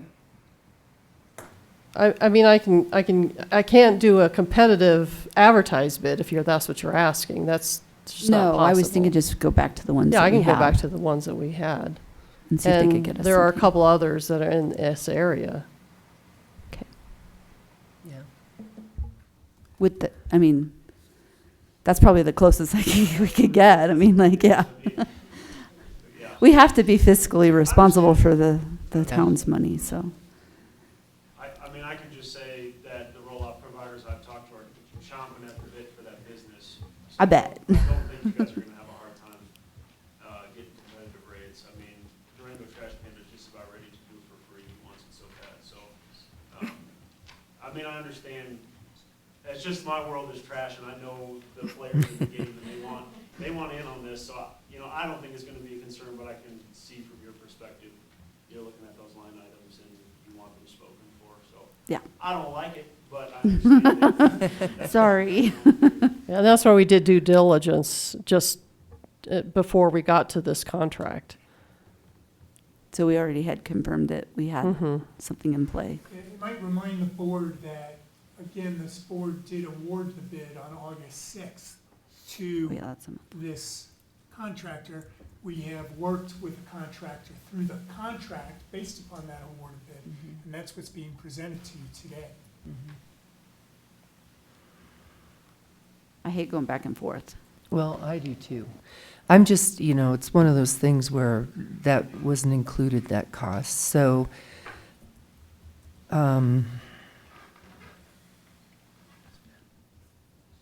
we will get bids for the others, and we can look at those. Well, it'll be quotes, not bids, because okay. I don't have the time to do, I Gotcha. mean, if you're looking at we're less than 2 weeks, basically, to get you something in a packet. It's less than almost 10 days, so. Gotcha. Okay. Quotes. So we know those are coming.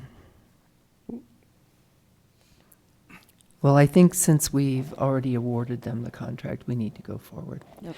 So, Mr. Mayor, I'll make a motion to The motion's authorize. already made. Just a second. What's that? Oh, yeah, thank you. I'll second it. Thank you. I got a motion and a second. Any further discussion? Roll call, please. Trustee Nyberg, Yes. Trustee Katsas. Yes. Trustee Moreland, Yes. Trustee McLaurin, Yes. and Mayor Ha. Yes. Homes Fund Professional Services Agreement. Yes, so Pam Moore is in the audience, and we have had a relationship with Homes Fund, from my understanding, when Fox Farm Village was developed.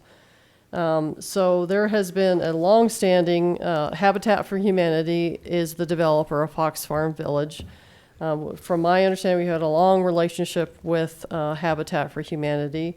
Homes Fund took over some of the income assessment, probably prior to me at some point, and I think Habitat for Humanity at one point had interest in doing that as well.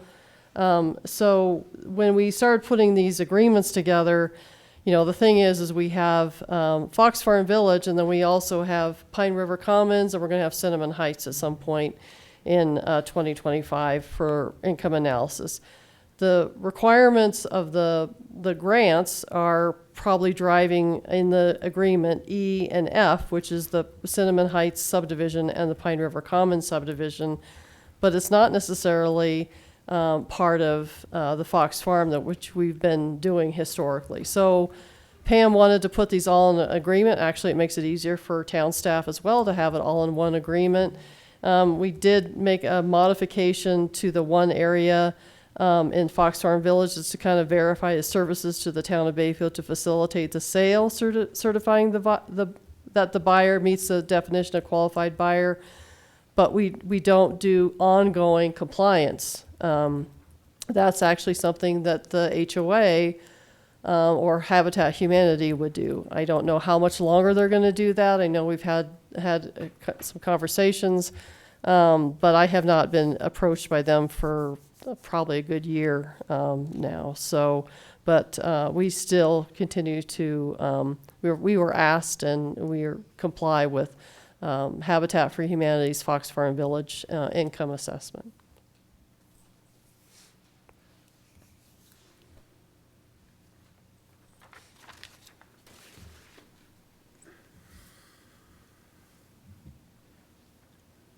Well, I like that it's all in one agreement rather than multiple agreements. That does make things a lot easier.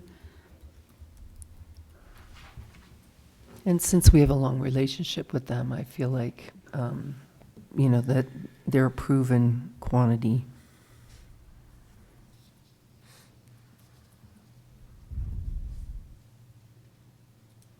I also think that the compensation that they have in there is reasonable. Mm-hmm. Yep.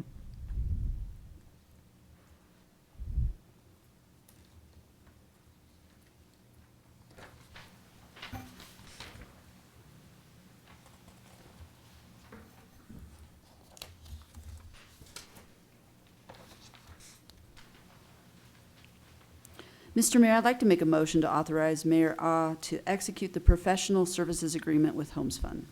And I'll second. Got a motion and a second. Is there any further discussion? Roll call, please. Trustee Nyberg? Yes. Trustee Katzos? Yes. Trustee Moreland? Yes. Trustee McLaurin? Yes. And Mayor Ah. Yes.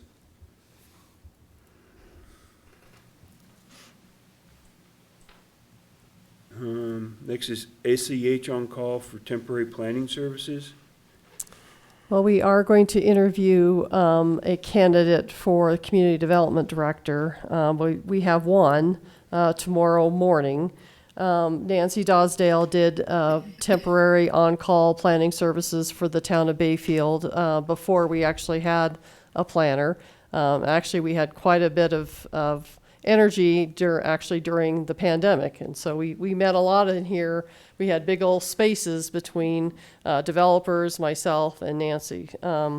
So in the meantime, we're asking basically for the board to consider this consulting that has done it for the town of Bayfield before.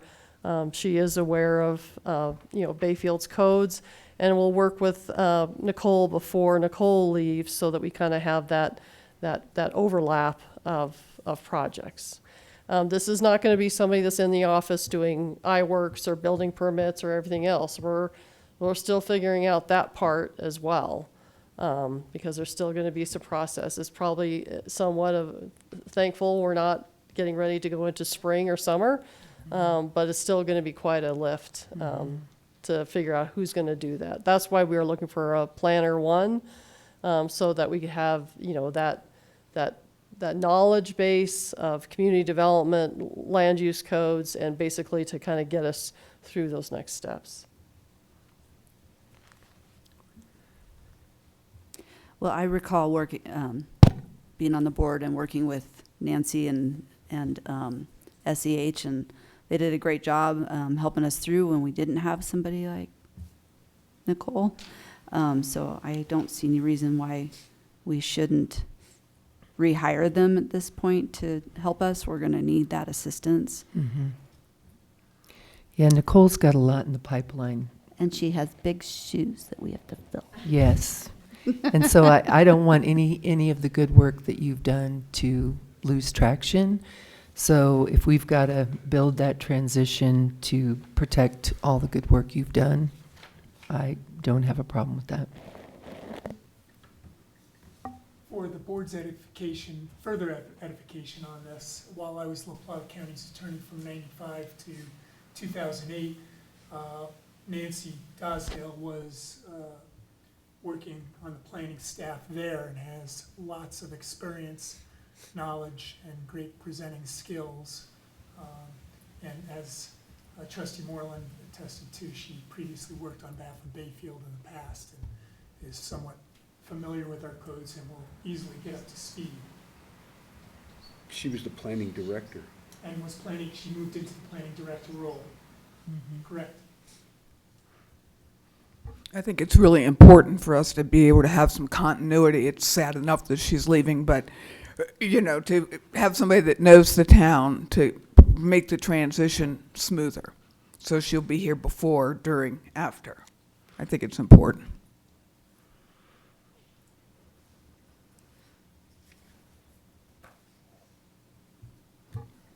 Mr. Mayor, I'd like to make a motion to proceed with the SEH on-call temporary planning services as proposed prior to Community Development Director Killian's last day. I'll second. Got a motion and a second. Any further discussion? Nope. Roll call, please. Trustee Nyberg? Yes. Trustee Katsas? Yes. Trustee Moreland? Yes. Trustee McLaurin? Yes. And Mayor Ah. Yes.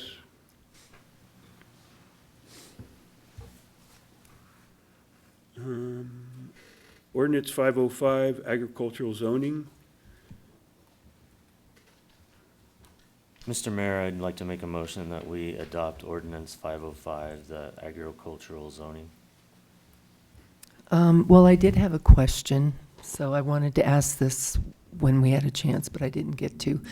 The one aspect that it was talking about processing, animal processing, will we need to build a code around that? I don't know if you've ever been out to Greeley, but there's a Momford animal processing out there is quite something and has created a lot of stench and whatnot within about a 10-mile radius.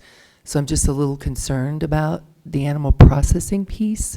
Not that we can't do it, but do we need codes that limit the size, and how will that work? I was just concerned about that. So the way it was written into this code is that it's the animal processing, packing, treating, and storage, provided that these activities are accessory and secondary to normal ag activities, so it's not the primary use of that property, but it's just part of their ag activities. If they're, for instance, they're selling beef, they can do their processing and sell that, but it's not a huge processing as part of how this code was written. Okay, so I'm just trying to envision if say a big meat processor came into town and bought a piece of ag land and, wanted to have a large facility, how does that play? And if I'm hearing you correctly, it's secondary. So if somebody already has ag property, and they want to do small processing, okay, but if a big plant wanted to come in, what does that mean? So we have under uses not allowed or included is processing of food and related products that's considered heavy industrial.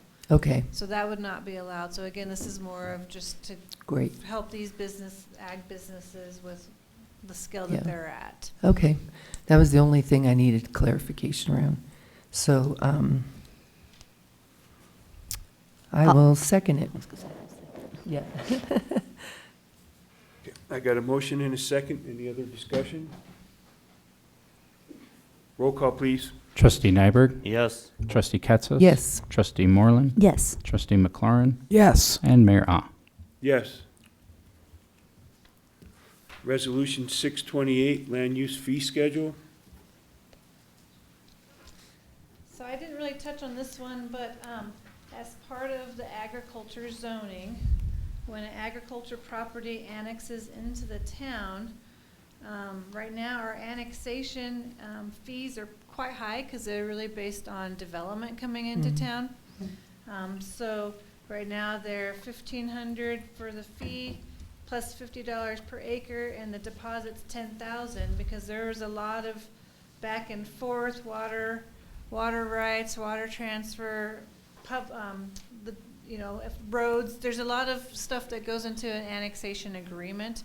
The town attorney is heavily involved in that process as well.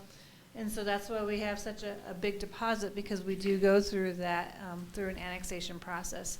When we're looking at ag zoning, we're not looking at development. We're looking at ag zoning coming in essentially as is, and then being able to do some other uses after they're annexed into the town. And so I did some calculations on what some of our annexation deposits would be if we didn't have as much of a review for a development, and $1,500 deposit seems pretty realistic for us, and gives us a little bit of cushion in case something does come up that we need a lot more extra support from the town attorney on.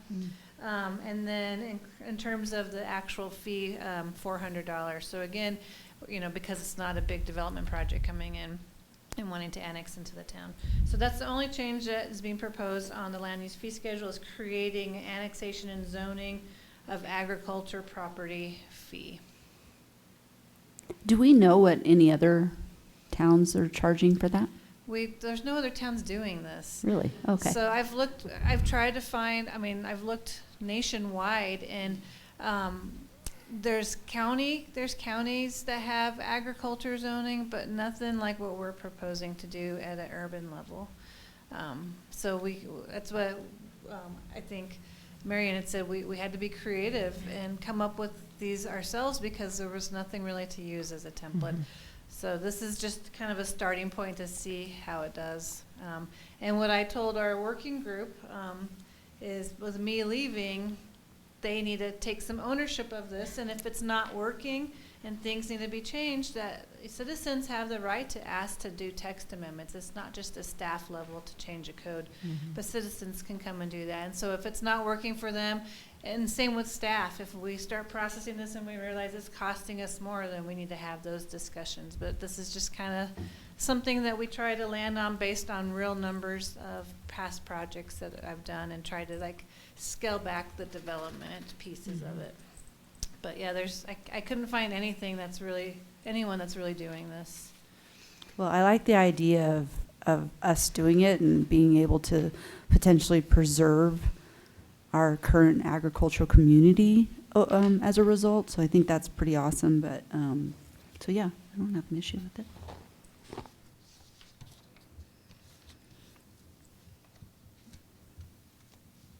Does the board have any questions? I'd like to approve Resolution 628, adopting the land use fee schedule amendment with the following findings. The proposed fees scheduled are consistent with the land use code and comprehensive plan. I'll second. Got a motion and a second. Any discussion? Roll call, please. Trustee Nyberg? Yes. Trustee Katsos? Yes. Trustee Moreland? Yes. Trustee McLaurin? Yes. And Mayor Ah. Yes.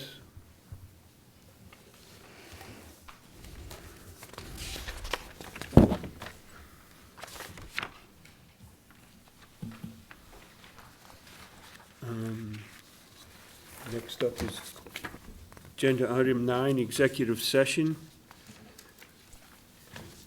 We're taking that out of order, and there should be some motion and second and an agreement by the board to go into executive session for the reasons stated in the motion, if you have that. They do. It looks like this. Please have a form template there. 2 pages. Yes. It's the initial motions. Top of the page. And those should be read consecutively. They should be read, yes. Okay. All together.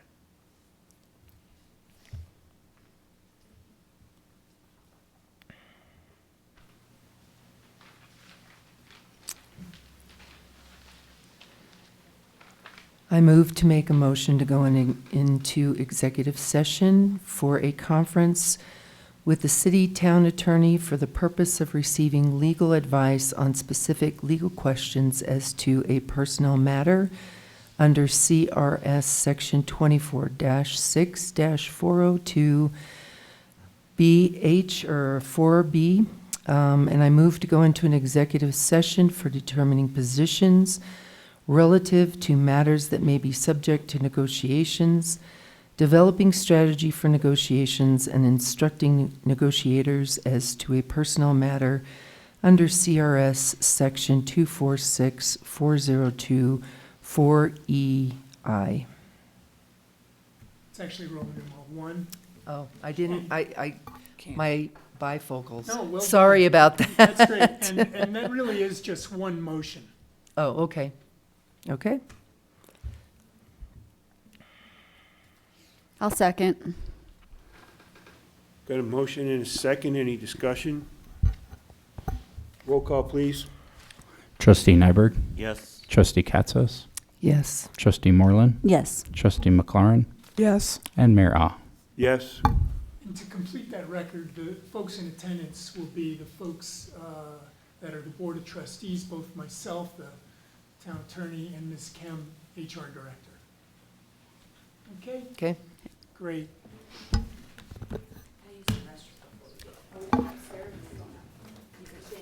We're gonna Yeah, do if it we here could. tonight, so everybody's got to exit the hallway.